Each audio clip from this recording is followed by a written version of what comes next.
Pessoal, tudo bem? Sou Heitor Batista, sou acadêmico de psicologia. Eu sou a Camila Baqui, também sou acadêmica de psicologia. Esse é o produto final do nosso projeto interdisciplinar. O tema é medicalização da vida e o nosso recorte é o silenciamento do sofrimento psíquico em uma sociedade imediatista e hiperconsumista. Nossa entrevistada é a nossa professora, Thalissa Castanha. Olá, pessoal, bom dia. Eu vou pedir para a professora se apresentar aí, falar da formação dela um pouquinho, por favor. Sim. Então, sou psicóloga há 12 anos, me formei egressa da Unifip, né, daqui. E aí, de lá para cá, atuei em vários campos, políticas públicas, saúde, assistência à saúde, e com ênfase na clínica. Com o tempo, eu banquei, né, assim, retomei meu sonho de sala de aula. Então, fui para o mestrado, fui para o doutorado, e daí a carreira universitária, pesquisa e a clínica. Maravilha.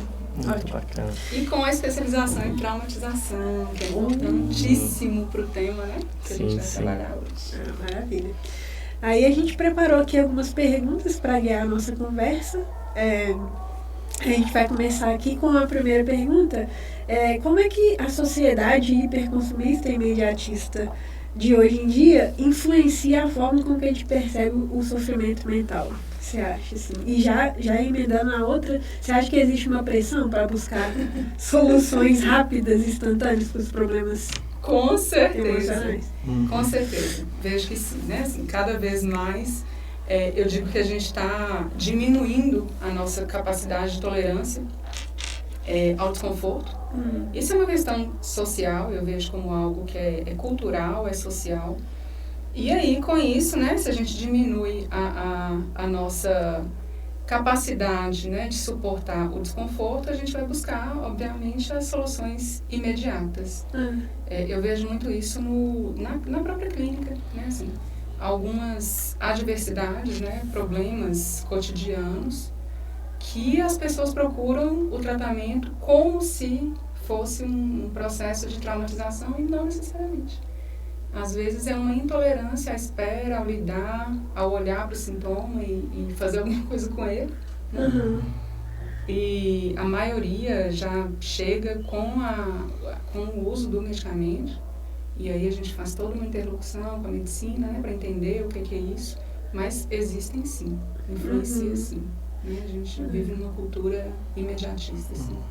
A impressão que dá é que a gente sempre teve muita, enquanto humanidade, eu falo assim, né? A gente passou por dificuldades na relação com o ambiente que a gente não controlava tanto. Hoje a gente está numa situação diferente, né? Cheia de tecnologia, onde a gente consegue controlar melhor o ambiente.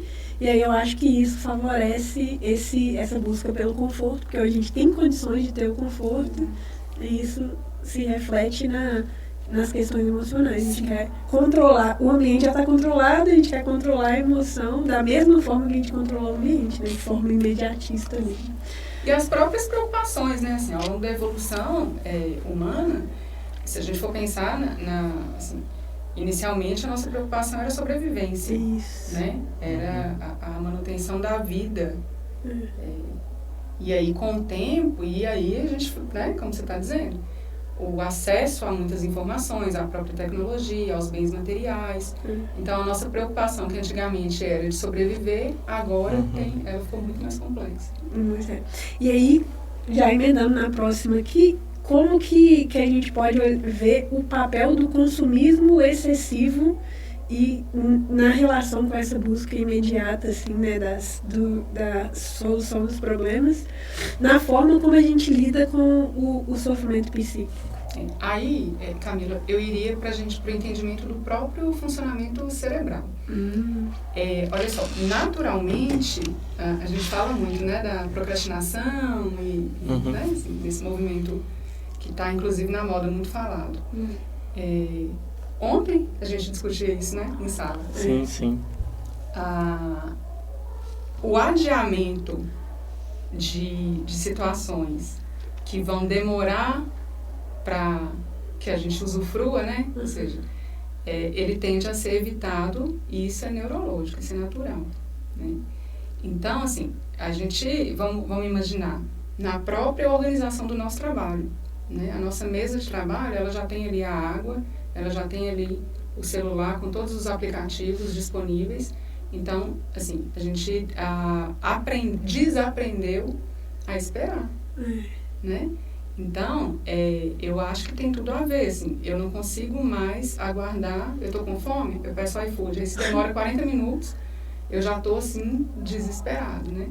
Então, eu acho que tudo isso influencia, assim.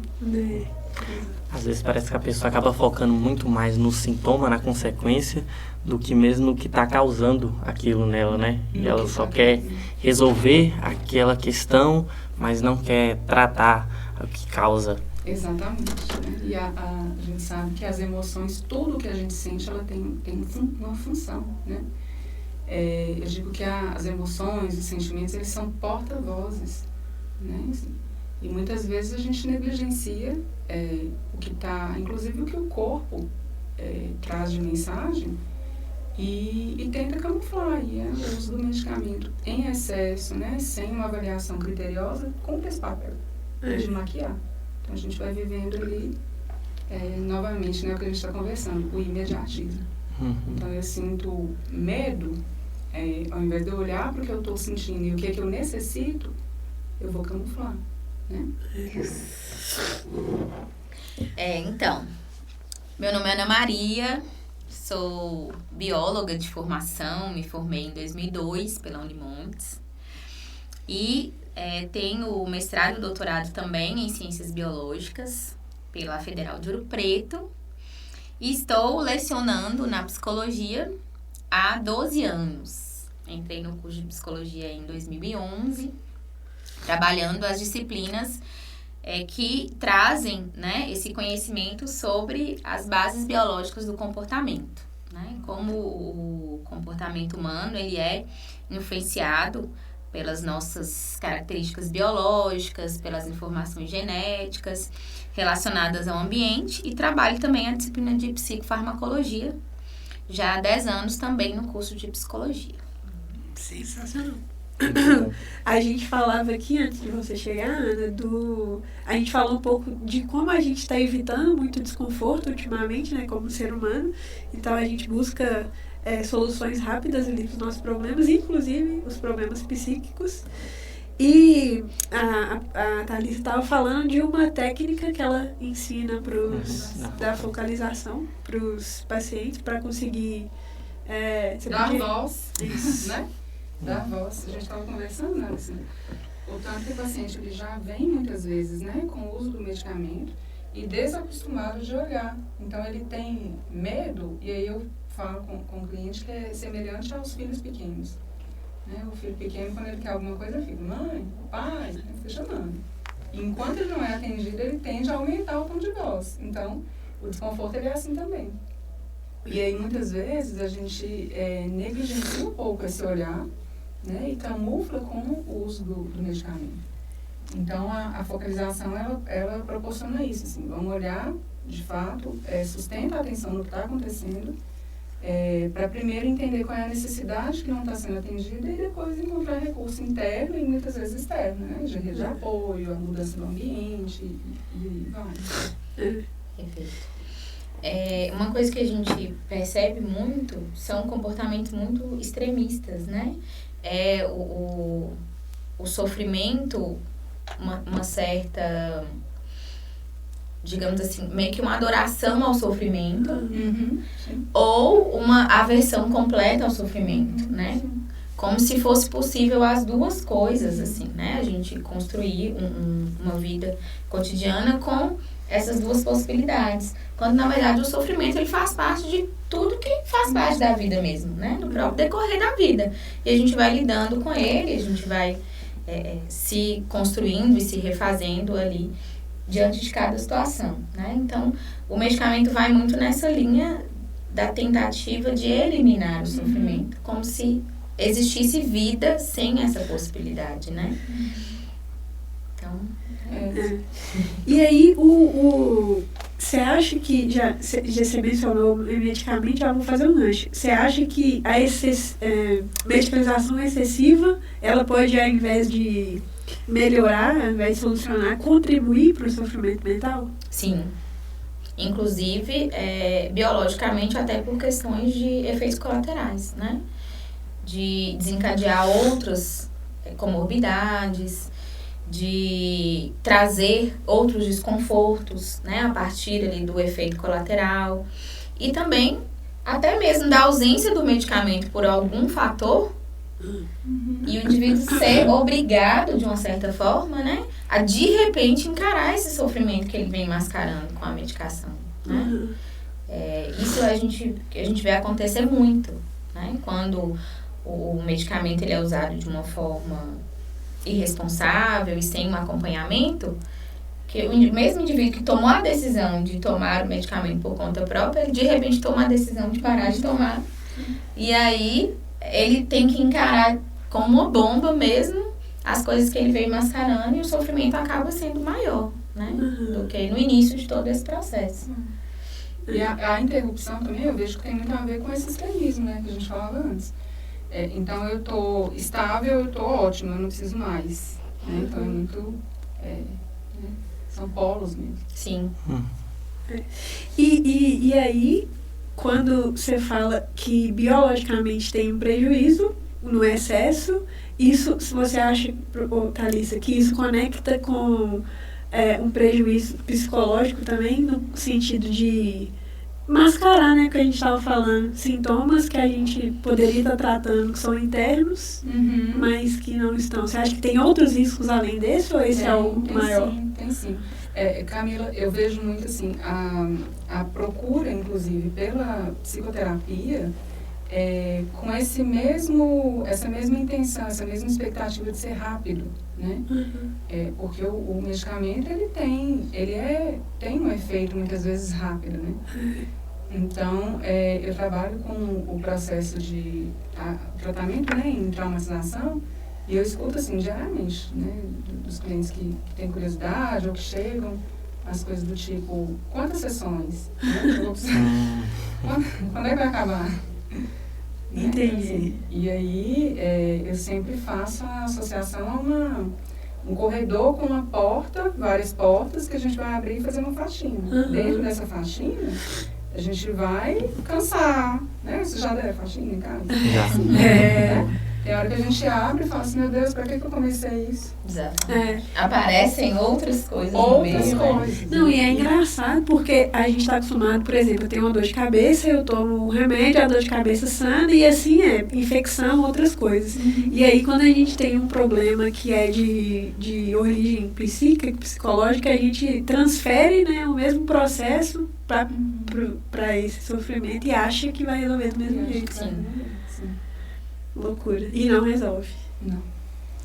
E não tem como a gente prever. A gente tem até uma expectativa, né, de um plano de tratamento, mas é uma previsão.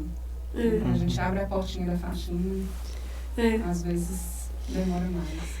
Eu tava com uma coisa que eu queria perguntar para vocês, não tá aqui, mas eu acho que vai casar bem. Em uma das aulas, foi até na aula do projeto mesmo, assim, que a gente tava fazendo, antes de definir os subtemas e tudo, a gente tava falando um pouco da culpabilização, né, da autorresponsabilização. Assim, eu queria ver com vocês, se vocês veem, cada um na sua área, uma conexão com isso, assim, com esse mediatismo, essa procura por medicalização e essa dificuldade que a gente tem hoje em dia de autoculpabilizar e se autorresponsabilizar, assim. Como é que vocês veem isso? Eu vejo que sim. Posso começar? Eu vejo que sim, Camila. Assim, a própria busca pelo processo, né, de terapia, e não só terapia, né, assim, acho que o sofrimento mental, ele não né, o tratamento, ele não depende só da psicoterapia ou só do uso do medicamento, é um conjunto, né, assim, e para isso a gente precisa, de fato, estar num estado adulto, né, aquela ideia de fazer o que precisa ser feito, né, e assim, eu gosto muito da ideia do uso do medicamento, né, quando é necessário, de forma responsável. eu vejo uma diferença enorme no processo evolutivo do paciente, quando ele está medicado corretamente, né, de forma responsável, de quando ele não está. Porque também a gente fala do uso excessivo de medicamentos, né? Mas a gente tem também um grupo que não quer usar, né? Que precisa e nega, né? E que também vai interferir no processo de tratamento. Sim. Né? Então, eu acho que é a ideia do tratamento compartilhado. Né? Assim, a medicina, a psicologia e as outras áreas, né? Tem ali um raciocínio clínico, mas esse raciocínio clínico ele precisa ser compartilhado com esse paciente, né? E aí é aquela coisa, é adulto que faz terapia. Apesar das crianças internas aparecerem, a gente trata isso, né? Mas é o adulto que leva a criança interior, né? Se a criança for levar a própria criança, não vai dar certo. Então você vê como essa capacidade de se autorresponsabilizar vem do adulto saudável que tem dentro de cada um. Adulto saudável. Muito sensacional isso aí. Muito bom. É o adulto levando a criança interior. Né? E você, Ana, qual que é a sua visão em relação nessa relação de culpabilização, autorresponsabilização e esse excesso de medicações e de imediatismo? A autorresponsabilização, ela acaba meio que nos colocando num beco sem saída, né? Porque quando você entende que a responsabilidade é sua, você precisa tomar alguma decisão, alguma atitude. Ainda que a sua atitude seja não fazer nada. É uma atitude, né? É uma escolha. Então, fugir, a ideia é meio que essa, né? Ficar rodando ali em volta para não se encontrar com isso, como se, mais uma vez, como se houvesse essa possibilidade de fugir para sempre, né? Assim, de ter ser dono da sua própria vida, fugindo para sempre, de encontrar suas responsabilidades, né? De fazer você mesmo a construção da sua vida. Então, você vai sempre terceirizando os culpados do seu sofrimento, né? E aí, como você não pode controlar o outro, o medicamento vem meio que amenizando o que o outro faz com você, o que o mundo faz com você, né? E aí você se coloca numa posição de não precisar decidir, de não precisar agir, né? Então, isso é um fator presente no ser humano, mas nos últimos tempos isso tem sido mais presente, né? Essa é uma coisa que eu falo muito na sala de aula com vocês, né? Que a gente tem que ter muito cuidado, por exemplo, quando a gente culpa a sociedade pelas coisas, né? A sociedade, ela é o quê? Ela é uma entidade imaginária? Assim, a sociedade não existe, na verdade, né? Quando você culpa a sociedade por algum sofrimento, por algum problema, você está culpando pessoas, né? E aí? E aí, o que precisa ser feito, né? Como que essas pessoas precisam repensar?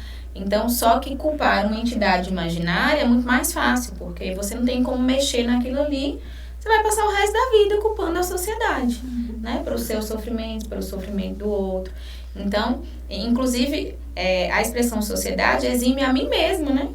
Eu faço parte dessa sociedade, né? Eu estou ali também. A sociedade é tão grande, eu sou tão pequena, eu não posso fazer nada. Não, a sociedade contra mim, né? Mas quem é a sociedade? A sociedade inteira, o mundo inteiro, contra todas as pessoas do mundo sabem que você existe. E as 8 bilhões de pessoas estão agindo pelo seu sofrimento, né? Então, a gente precisa ter essa possibilidade, obviamente, né, dentro de um sofrimento. Isso vai ser avaliado em cada situação, mas de parar para ter essa avaliação racional mesmo, né? De que existem pessoas envolvidas em determinadas situações e relações e que esse envolvimento muitas vezes gera um sofrimento, né? Então, são essas pessoas envolvidas que vão realizar algo para mudar isso, né? E diminuir ou até mesmo eliminar esse sofrimento. E é engraçado porque você foi falando, eu fui pensando aqui, quando você terceiriza essa culpa, igual você está falando, acaba que com o tempo, porque eu já acho difícil pra caramba, me corrija se eu estiver errado, Thalys, de delimitar onde que eu acabo e onde que eu termino. Sim. Então, quando eu terceirizo essa culpa também, fica difícil delimitar onde que a minha responsabilidade acaba e onde ela termina. Então, assim, por exemplo, se eu tenho uma doença crônica, por exemplo, e vamos colocar uma depressão onde eu preciso de medicamento. E, às vezes, um dia que eu não esteja me sentindo bem, até que ponto eu culpabilizo a depressão e até que ponto sou eu que não quero fazer aquilo ali, porque, entendeu? Então, acho que essa linha ela é muito tênue. Acho que quando você pega o hábito de culpabilizar terceiros, você se perde nisso aí também, até onde você é capaz de fazer as coisas. Né? Inclusive, o terapeuta entra muito nesse lugar, né? Assim, quando o processo ele não anda, ele não tem a evolução esperada, muitas vezes isso é transferido para o corpo clínico. Né? Eu vejo isso muito na organização da relação familiar. Né? Assim, eu não trabalho especificamente com crianças, mas geralmente quando a criança é levada para o tratamento, o terapeuta ele busca uma circulação, né? Então vamos pegar esse paciente aqui, essa criança que está gerando sintoma, né? Está desenvolvendo sintoma, e o que essa criança diz desse sistema relacional, né? Justamente devolver e circular a informação, circular o sintoma, o mal-estar, né? Porque muitas vezes é isso, né? Assim, os pais e as escolas, né? Pegam a criança, toma, tá agressivo, tá indisciplinado, tá, né? Enfim. Dá um jeito. Dá um jeito. Resolve aqui pra mim rapidinho. Thalissa, quando às vezes algum cliente seu chega e você como psicólogo faz a sugestão dele fazer uso do medicamento e abre uma resistência, você pode dizer que pode ser para a pessoa negligenciar aquilo que ela está sentindo? Fala assim, nossa... assim, tem uma coisa que eu gosto de pensar, que é assim, de forma intencional, a gente não faz mal pra gente não, né? Então, eu prefiro pensar naquela ideia, assim, de que a gente tem sistemas de defesa, às vezes muito crônicos, muito ativados, e aí o próprio vínculo do processo terapêutico tende a ir diminuindo isso, né? Então, eu lido com esses casos, primeiro com a psicoeducação, né? Sim, a psicoeducação para ele entender, né, a importância do uso quando é necessário e a revisão também quando é necessário, né? E o tanto que isso vai ajudar no tratamento, né? Mas a gente sabe que a gente funciona muito pouco pela razão, né, Ana? Então, o que vai contar, de fato, ali, né, é o vínculo, né, as informações, sim, mas o vínculo seguro entre o corpo clínico e aquele paciente. Ele entende, ele segue muito bem, assim, a proposta, quando tem essa percepção de segurança na relação. E muitas vezes o paciente que vem para a psicoterapia, ele é extremamente fragilizado nos vínculos. Sim. Né? Vínculos sociais, vínculos familiares, né? Vínculos de trabalho. Então, trabalhar a segurança ao tratamento. Eu diria que é isso. Assim. Olha só. Segurança ao tratamento. Muito bom. Qual é essa que a gente está agora? Só essa questão que Camila falou em relação a não saber, né, se é a depressão ou se é a própria pessoa que não está ali, né, engajada, envolvida na própria vida, vai muito com a questão da sociedade também, porque como a gente consegue delegar para entidades, a gente faz isso com o próprio transtorno muitas vezes, né? O transtorno, ele passa a ser uma justificativa para escolhas que não seriam tão aceitáveis, assim, mas que em alguns momentos eu estou realmente fazendo, né? Estou escolhendo não ir, não fazer, ou brigar, né? E aí o transtorno, ele se torna a justificativa, né? Então não sou eu, né? É porque eu estou deprimida, porque... E na verdade a gente sabe que em determinadas situações, ainda que o sofrimento esteja presente, as escolhas estão presentes também, né? Obviamente que em algumas condições não, mas na maioria das vezes a gente não perde a escolha diante do sofrimento. Né? Mas é engraçado que a gente mais escuta aqui na sala mesmo, nas aulas, não tem controle sobre nada. Eu não pude controlar nada, escolher nada. Tipo, eu não escolhi meus pais, o jeito que eles me criaram, e a gente enxerga como se a gente fosse um produto de um tanto de coisa que a gente não controlou, e aí, sendo assim, eu vou seguir sem controlar nada. E aí a gente esquece que o cérebro ele se modifica o tempo todo. A gente cria novas conexões, a gente aprende o tempo todo. Né? Então, assim, ser fruto do passado é negar o próprio funcionamento mental, cerebral que a gente tem. Com certeza. Exato. É aos 30 anos, né? É o limite da virada. Eu acho que a gente pode, já caminhando para encerrar, então. Quais seriam as alternativas à medicalização do sofrimento mental em uma sociedade imediatista e hiperconsumista? Alternativas. Olha, A gente já falou um pouco, né? Mas... vamos imaginar que a gente aprende também por repetição, né?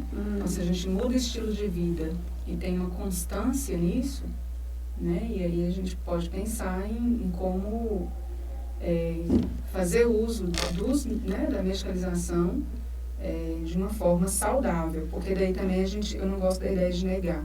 Né? Sim.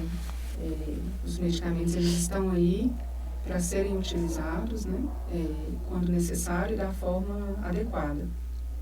E junto com isso, mudança de estilo de vida, né? Eu falo com os clientes, Ana, que a gente não se cura no ambiente que se adoeceu.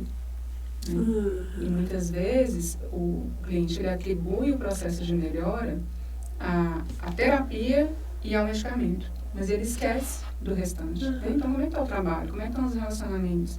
Como é que está o seu ambiente físico, né? O seu guarda-roupa? Neurologicamente... Preocupou, né? Como está o seu guarda-roupa? Como é que está o guarda-roupa? Neurologicamente, assim, por mais que a gente não fique pensando naquilo que está pendente, o nosso cérebro ele faz isso. Então, tudo aquilo minimamente que não está terminado, o cérebro entende como desconforto. Então, muitas vezes, assim, eu trabalho muito com pacientes com insônia. E aí eu falo para eles, olha, a gente cuida da insônia acordando, né? Então, se você tem pendências desde, sei lá, lavar o carro que não foi lavado, até resolver sobre um trabalho que você não gosta, responder uma mensagem no WhatsApp. Né, do mínimo, da tarefa mais simples à mais complexa. Se isso não é resolvido, o seu cérebro continua entendendo que ele precisa trabalhar. Não resolveu, não terminou o dia. Né? Então, isso contribui muito para a qualidade do sono.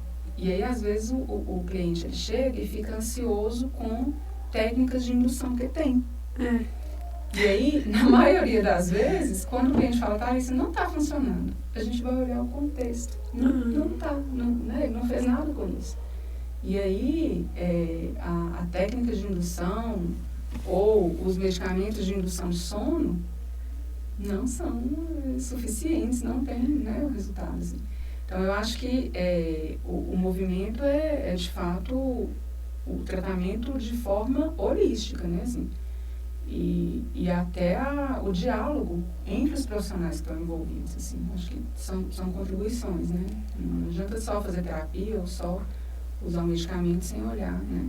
E a gente entra naquela coisa da responsabilização. É todo um ciclo, né? É um ciclo. Como a Thalissa falou, né, e é bem interessante isso, né, que o cérebro ele é um resolvedor de problemas mesmo. E se ele não tem problemas, ele cria, e se ele tem, ele quer resolver, né?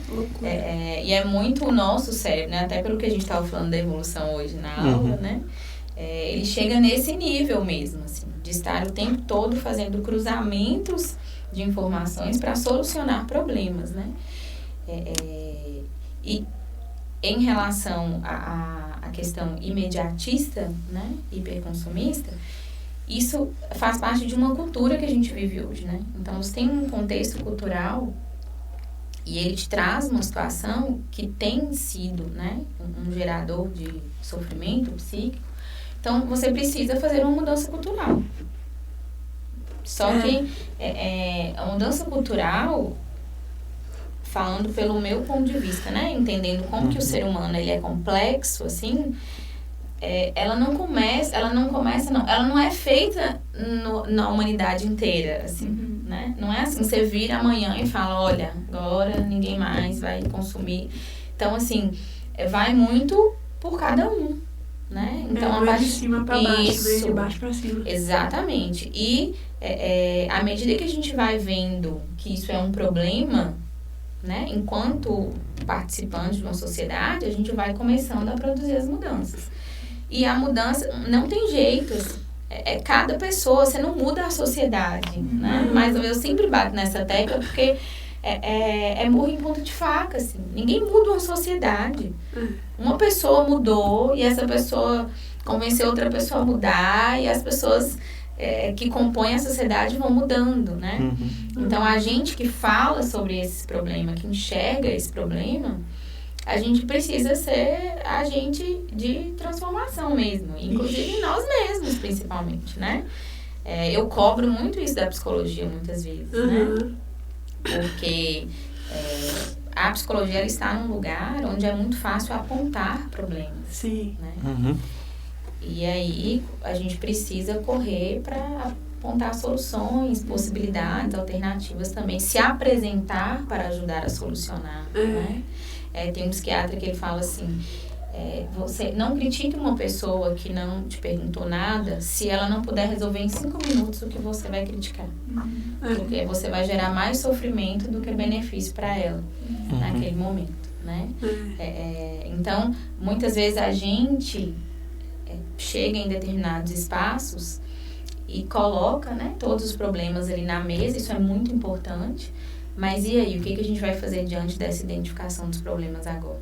Então, esse, por exemplo, é um problema que a gente tem, né, atualmente, assim, já há um bom tempo.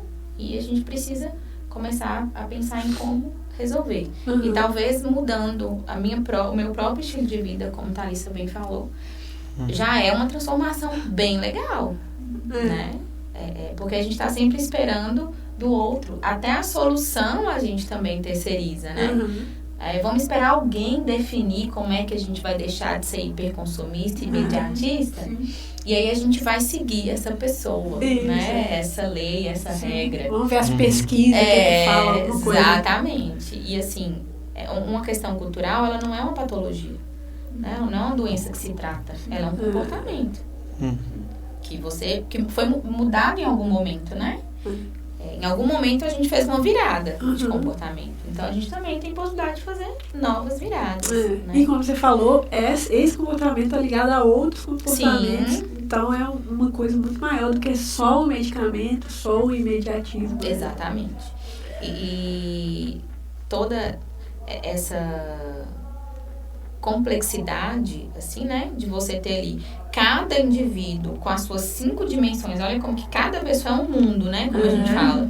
A pessoa ela tem ali o seu fator biológico, social, psicológico, cultural, espiritual nela. E ela com outra. E elas com outras. Então, assim, é daqui que aconteceu. Então, é daqui também, é desse universo menor que a gente vai criando uma mudança de comportamento, né? Mas, igual a Thalissa falou da questão do sono, né? Se a gente não assume a própria mudança, né? Um hábito, uma coisa que eu falo muito com eles quando a gente fala de sono, né? E como é que dorme bem? Aí eu sempre falo da questão do celular, porque é o ponto fraco da sociedade atual. E aí o aluno, ele passou 23 anos dormindo errado, principalmente se for um nativo digital, né? Que já nasceu com o smartphone na mão. E aí, com 3 noites que ele largou o smartphone, ele não dormiu bem e ele já tá indignado, entendeu? Então, assim, a gente tem, por exemplo, estudos recentes que mostram que um hábito, ele demora no mínimo 6 meses para ser construído no cérebro. Né? E aí, em 3 dias, você quer reconstruir um hábito de 23 anos. A gente quer tomar uma pílula e já resolver. Ou seja, a gente vê o problema do imediatismo e quer resolvê-lo de maneira imediata. Eu falo com eles, assim, que vamos imaginar 23 anos, né? De uma vida assim.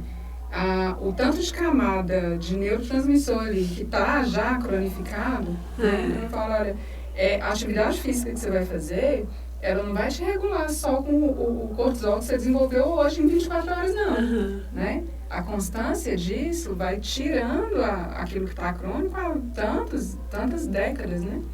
E regulando o que está produzindo em excesso, né? Agora, no dia de hoje. É muito isso. Exatamente. É isso. Quer fazer mais algum comentário, Ayrton? Só agradecer mesmo aos professores pela participação. Foi muito bom aqui a conversa. Muito obrigada. Acho que a Agradeço galera o vai convite. gostar bastante. É muito bom conversar, né, com os colegas assim, fazer esse diálogo Uhum. com a psicologia mesmo, né? Os colegas trazendo aí questões da clínica, da prática profissional. Me enriquece muito, é muito bom. E do nosso lado também é muito bom, né? Tipo, sentar fora da sala de aula e só trocar ideias. Foi muito legal. Obrigada.